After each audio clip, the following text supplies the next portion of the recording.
Hey guys, so I haven't filmed a mini tea in a while, like a solid few days. So I have a few stories to catch up on before we get into like more recent stuff. First of all, Instagram, Twitter, follow me on there. It's a fun time. I promise second channel's coming soon. Probably after the weekend, I'm gonna figure it all out. Before we get into the video, I just want to thank NordVPN for sponsoring this video.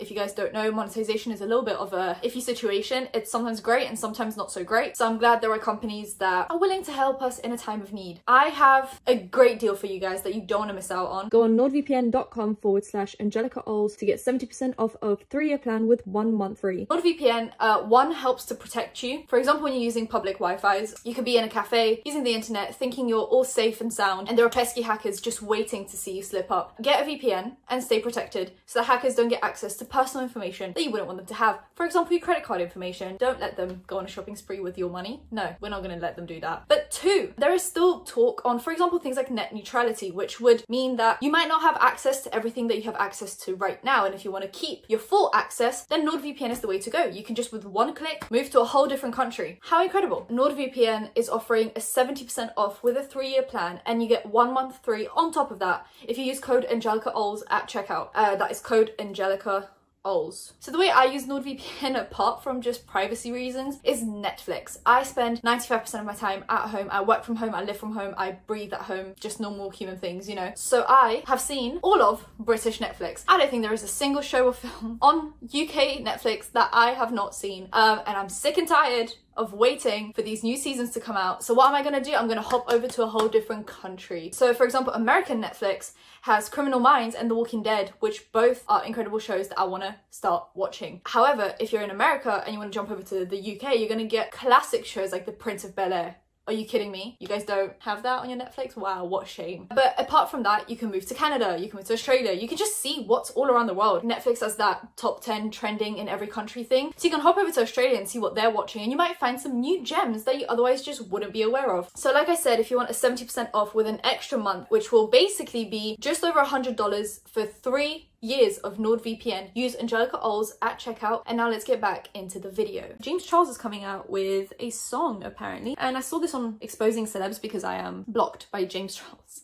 so I get my news secondhand by people. And he tweeted out saying, just finished my first songwriting session, let me tell you, a bop is in the works. But people were not convinced, as always. Someone said the bop in question, the worst beat of all time. No James, this is a bad idea, you're writing music, James, stop this now, this is what we don't need, you can keep it, we don't want it. So that's the general consensus. He recently was in a TikTok with someone and he was singing a song and people said, wow, James actually sounds good. So I think he might have improved on his like vocal abilities. It's not that he can't sing, he's just not the best singer, or else he wasn't about a year ago and he was working with a vocal coach on YouTube. But now maybe he's vocally fixed himself and maybe he's gonna come out with a good bop. But do you guys remember the scandal where he did an arrangement of the anthem and he like copied it from someone else, and then he claimed that he came up with it, and he claimed that he never said he came up with it, and he basically just copied stuff. So I'm wondering if this song is just going to be reminiscent of other songs, or if he's actually going to write it himself, or if it's ghostwritten. Maybe, you know, ghostwriting is a big trend on YouTube. Next, Manny MUA, I recently spoke about him. He's got his own brand called Lunar Beauty, and he came out with these compacts that look like gems almost, and he said that was his mold, like his design. He worked on it, he paid for the mold. It's not one of those like third-party ones that you buy, use, and then other people can use them as well. This is like purely his, and no one is allowed to have that design. Like they can't then sell that design to someone else. And recently Revolution came out with the exact same one, as in it wasn't just like usual where they do dupes. They took that design, and he said it almost looked like they bought one of his and 3D printed their own identical one. And they actually came out with a black one, and he was like, my next release of this compact was going to be a black one. He's like, and I'm not going to stop making more colors of my own compact that I paid thousands of dollars for. So he made a whole video, it ended up on trending. He basically spoke about the process of trying to get one of those molds done, paying thousands. He says he's not making profit from his company yet because he's spending so much money on the creative aspect of things for Makeup Revolution to then come in and not be creative at all and basically steal that whole design down to the millimeter. And Makeup Revolution posted on Instagram saying, statement responding to Lunar Beauty. And actually the biggest tea of all is that Manny MUA actually worked with them before, and he said that they were really fun to work with, but he just doesn't feel right working with them anymore or promoting them in that way because, you know, they worked with him and then they just stole a design from an indie, technically coming up company, and he's just like, it just feels very unfair for a big company to do that. But then Makeup Revolution is known for basically making dupes of other companies. Like, they would copy Kat Von D designs back in the day when she was still popular, and Too Faced when they were still non-problematic. So Makeup Revolution said, Revolution were presented this component by several third parties at a publicly attended trade fair in March 2019 and were led to believe that it was a freely available design. Our product, part of Revolution's glass collection, launched in February 2020. We were unaware of Luna Beauty's product launch. On launch of our product, Luna Beauty's legal team contacted us but failed to supply evidence of drawings or copyright when requested. Having seen Manny May's video released on Sunday 15th of March 2020 in which he produced documentation showing the componentry tooling, we have taken the immediate steps to remove the product from sale and will notify our distributors to do the same. Our intention is not to crush the spirit of why are they using such big words? Not even going to attempt to say that. Our intention is to make beauty trends affordable for all. We do our best not to make mistakes like this, but if we do, we take steps to make things right. And for that reason, we have acted quickly and passionately. We have reached out to Manny to discuss this privately. Now, hear me out. This isn't the first time they've done this. Not exactly this, but I mean, that's the whole company, is stealing from other brands. And I understand that not everyone can afford Too Faced or Kat Von D. Also, not everyone wants to buy Too Faced and Kat Von D. But Nikki Tutorials disappeared off the face of YouTube. If you went into channels, the channels will pop up first related to your search and then videos. And then if you go into channels, you'll see all the channels related to Nikki Tutorials. And she just wasn't there. And she went, what the f, YouTube creators at YouTube, can anyone explain? Hello guys, it's me, shadow banned by YouTube Tutorials. I have no idea how and most of all why this happened, hoping to get it fixed ASAP at YouTube creators. Okay, so then Team YouTube replied to that original tweet and said, the issue has been fixed. When you reported that your account may have been hacked, we started investigating. To protect your account, we placed a temporary hold on your channel. Since we've confirmed your account was not hacked, we've lifted the hold. So she had to tweet at you guys for you to let her know. And she said, I never reported it might have gotten hacked, so that's a total surprise to me, but I'm glad everything is back up and running. Which is scary. With everything that's happening with Megan Ranks right now, I was like, please don't take Nikki Tutorials as well. They just didn't let her know. You hid her channel because you thought it was hacked and you just failed to let her know until her tweet got 20,000 likes. Are you kidding me? Isn't that something you should let a creator know about? Anyway, I'm lost completely for words. The Naked Philanthropist is one that I've spoken about before. She's the girl that raised about $1 million to $1.5 million for the wildfires because she was selling pictures of herself on OnlyFans. And then people started coming out and saying that she's actually not a great person and that she started this house for inexperienced OnlyFans girls and any other sex workers to come in and learn, and that usually is a sign for exploiting the vulnerable. So people basically said that there were a lot of stories about her. I did cover this before, that she tries to expose people to their family and friends. It's just not a fun time. And recently she started making money for the thing that is happening right now that YouTubers can't talk about. I saw a tweet that said, okay, so just to be clear, instead of donating directly to an organization, she's taking donations herself that she's apparently then going to donate to a charity, which is like scamming 101 allegedly, according to this tweet, which I would have to agree with. I mean, how difficult is it to just make the money go directly to the organization instead of you being the middleman? Why do you need to be the middleman? The money can just go straight there. And then she isn't listing the primary organization she plans on donating to or any info other than aid. And potential scammers now have a list of men expecting emails from her, and she raised 4,000, I guess, and then she deleted the tweet and didn't say anything about it. It was her pinned tweet and now it's completely gone. Is she running off with 5k? So she had a pinned tweet where you can donate and then the tweet just disappeared. She gives me weird vibes, honestly, because yeah, she was pushed very heavily because everyone thought she was doing a good thing, and now I'm kind of wary of her because there's just so much coming out about her that I'm like, just address everything, show the proof, show receipts, you know, make everyone understand that you're actually a good person. Next, Nikki DiMartino with the whole thing that I can't talk about. It's almost like we're talking about Voldemort right now. Nikki DiMartino went to a nail salon and she was getting her nails done by an Asian lady, and she was wearing a face mask that apparently was provided by the Asian lady. That's not the problem. But she was playing the soundtrack on TikTok that's like, it's Voldemort time, and then she kept on panning to the Asian lady, of course, knowing with everything that's happening right now, Asian people are being targeted in very racist ways. That is something that needs to stop. Guys, listen to me. This isn't their fault, okay? And then she basically made an apology on YouTube saying that the face masks were provided by the lady and that she didn't intend for it to be insensitive and that it's just a trending sound on TikTok. Yeah, but people are not using it to discriminate against a certain group. They're just using it to poke fun at a tough situation. It doesn't mean that poking fun at a tough situation has to be at an expense of a certain group of people. You can make jokes without them being insensitive or And she actually, before she made a response on YouTube, tweeted out saying, the last thing we should be trying to do right now is create more stress online when the real world is already out of our control. Online is where we go to cope, vent, feel normal, share, and not be lonely. Some people find comfort in jokes, some don't. Everyone's trying their best. Yes, we all find comfort in jokes, we really do. It's what's been getting us through on Twitter regarding this whole Voldemort situation. That's what we're going to call it from now on. But the thing is, like I said, there's a difference between jokes and then insensitive jokes. What you did was this, whether you know it or not, and not knowing it is worse than knowing it, because if you're actually ignorant, that's so much worse. If she didn't know that this was a joke to make, then she is definitely living in a bubble of white privileged people that don't have these issues, and she doesn't even think that that's an issue, so she just thought it was okay to do that. And to me, that's worse, because then that just shows that she's uneducated and she doesn't actually know what's happening in the world right now. But if she knew and she was then she's just trash, and that's okay with me. I can cancel her in my mind and she can, you know, do her thing. But if she's so blissfully ignorant to what's happening in the world, then there's no hope for her. I'm sorry. Next, regarding Voldemort, Cole LeBrant, you know, they're like that Christian family that says really weird things. He tweeted out recently basically saying that if you just pray to Jesus, he will make sure that you don't get infected. Basically, that was the general consensus. It's just like, just as long as you pray, you're fine, because Jesus is just testing us. That's what he's doing. He's just testing us, and he's got a hold on everything. He's got a grip. Right, say that to Italy, please. If he's got a grip on everything, can you please say that to Italy? Because I don't think he's got a grip of what's happening over there, because it's bad, and I just think it's so insensitive to say that. I don't know, I'm always very like iffy about using like Jesus to explain things that are happening in the world. I don't know, everyone's kind of upset about him tweeting about it because it was almost just like kind of flippant, like, oh, I don't have to take care of it, Jesus will take care of it, like, don't wash your hands, guys, it's fine. But then he obviously followed that up. Once he started getting outraged, he followed that up with another tweet saying, guys, but obviously use common sense, still wash your hands. But then I thought you said Jesus has a grip on this. Make up your mind. Does he have a grip on it or not? I need to know. Next thing, there is a channel called Shannon Lester, and sometimes she uploads videos that are okay, and then sometimes she uploads videos and I look at it and I'm like, what went through your mind? She used to work for like a tabloid basically, and now she makes videos about celebrities where she links celebrity gossip with like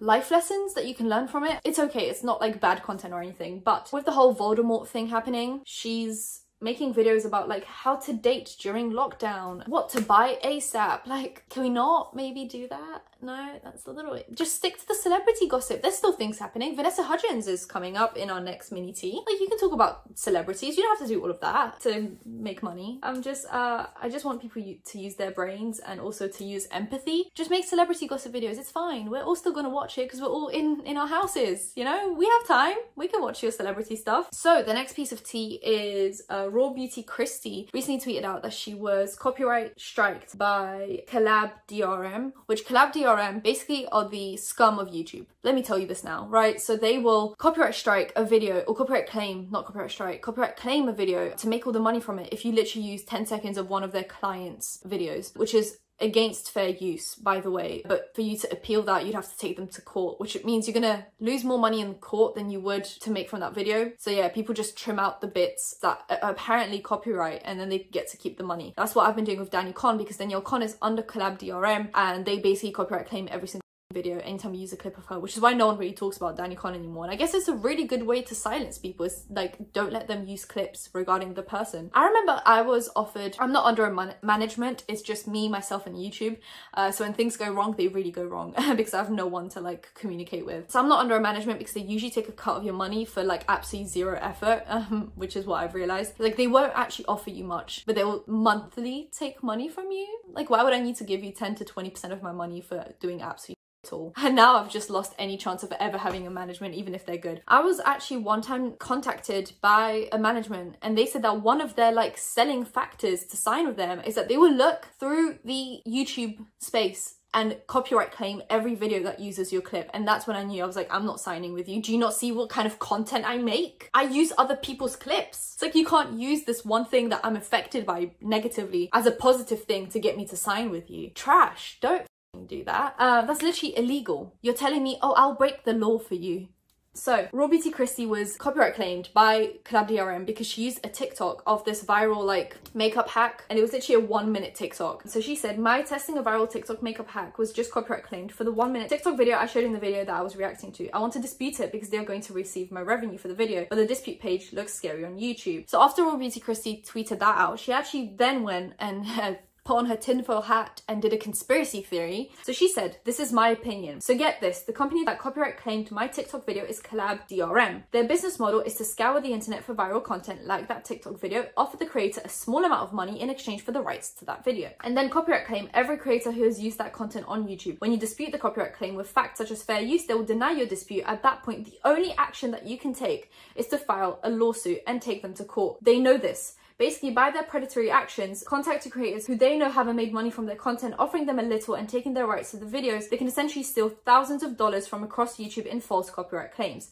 I react to a video, I film, edit, upload the content, reply to comments, etc. And because I fairly used a small portion of someone else's content, which clearly falls under fair use, they are allowed to claim the entire video. And don't you worry guys, they wait until it has accumulated hundreds of thousands of views and all of its revenue before claiming it, so they can make sure that they are gaining the full revenue from the video. All of the money that video makes will then go to them, who have nothing to do with the content. The only action that creator at this point can take to make sure that all the revenue made of that video doesn't go to the one claiming the content is to take them to court. An expensive and lengthy, frustrating process. The company knows this and knows likely most people will give up. Essentially, it's plain and simple theft. I've been in contact with Jarida, the girl from TikTok video, and trust me when I say she is not to be blamed for this. She was offered small compensation for the video and wasn't aware of the extent of what the company does. She has since contacted the company to remove the claims, as this was not her intention, but they now own the rights / license to her videos, so they won't. She now has no say over her own content. This is predatory, theft, and frankly disgusting. All of this is my opinion. And then she put a screenshot of like Collab DRM's motto. Collab was the first company to help mobile video creators turn pirated videos into meaningful monthly revenue. What started with Vine's top creators has now expanded to include hundreds of the top social media creators and many of the world's largest UGC libraries. Collab DRM's mission is to help content owners protect and maximize the value of their content. To learn more about Collab and our story, visit collabcreators.com. Mile High Podcast is Kendall Ray's podcast that she has, and she got a copyright strike and then she got a second copyright strike, which means now she can't upload for like a certain amount of time. So one copyright strike is like a warning. 2 copyright strikes is you can't upload for I believe a week, and then 3 copyright strikes your channel gets terminated. So she said, hi at YouTube creators, one of our podcast episodes has been removed and our channel has been given a strike for it with no explanation for why. This is the second time it's happening and we have not gone against community guidelines. The strike blocks us from being able to upload this week. And they said, we always send an email with the details on what happened. We recommend checking the spam/junk folders too. And if you think that you received the strike by mistake, you can appeal directly from that email. Appealing it does nothing because people can just say, no, I'm still going to give you a copyright strike. Like, YouTube needs to have a slightly more control over what's happening in that region. Mile High Podcast then quote retweeted that and said, as of right now, we will not be able to upload our episode to YouTube this week. Not only that, but a perfectly good episode with a great guest has been removed without a single answer as to why. YouTube creators, this is unfair and ridiculous. There's nothing we can do. Then they quote tweeted again and said, following up, we need help ASAP. Please DM us, tell us how we can talk to someone on the phone. We still have no idea why we have a strike, why our video was removed, or why we can't upload again this week. We deserve answers to these questions. Then they said, day 3 of trying to get an answer from YouTube. Please let us know how to get in touch with someone at YouTube by phone or DM. This is our second false strike. As of right now, we can't upload our episode this week. We did nothing wrong. This was a mistake. And then YouTube finally replies and says, appreciate the tag. Just to confirm, have you already filed an appeal? This is the best next step if you think the video was removed by error. Our policy team will then take another look and reinstate the video if needed. More info about it here. Mile High Podcast then said, you guys have already asked us this and we have already answered but never got a reply. It would be easier if we could help track of our conversation through a direct message. Please, this is causing major issues for us. And they said, hey there, to make sure we got all the correct information on this, we'll follow up with you via DM. They always reply once the problem has already resolved itself, and they're like, well, the problem seems to be resolved. Like, thanks, no.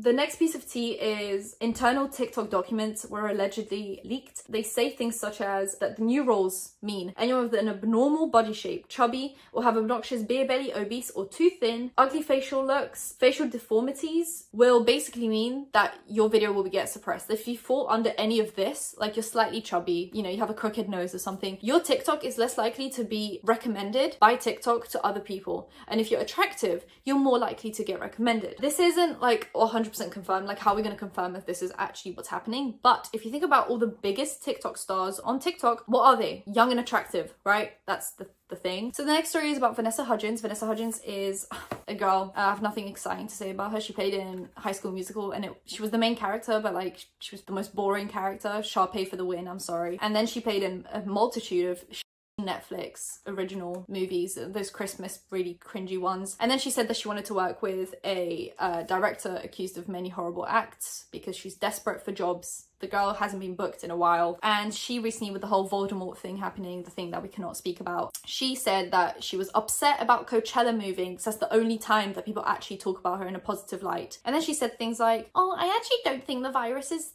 that deep. Like, I get that people will, but it's like inevitable. And then she just sounded so, she was like, why are people making a big deal out of nothing? Oh, because about 10,000 people have died across the globe, you moron. And then she tweeted out saying, hey guys, I'm so sorry for the way I have offended anyone and everyone who has seen the clip from my Instagram live yesterday. I realize my words are insensitive and not at all appropriate for the situation our country and the world are in right now. This has been a huge wake-up call about the significance my words have. Now more than ever, I'm sending safe wishes to everyone to stay safe and healthy during the crazy time. Shut up. You said what you said. That's it. That's where I stand on this anyway. And the last piece of tea for today is Trisha Paytas. Trisha Paytas recently basically said that she has dissociative identity disorder, and then she was called out by Anthony Padilla for it, and she called someone from Anthony Padilla's dissociative identity disorder video crazy. And then she recently uploaded a video which is called My Alters Switching Caught on Camera Live Footage, where she's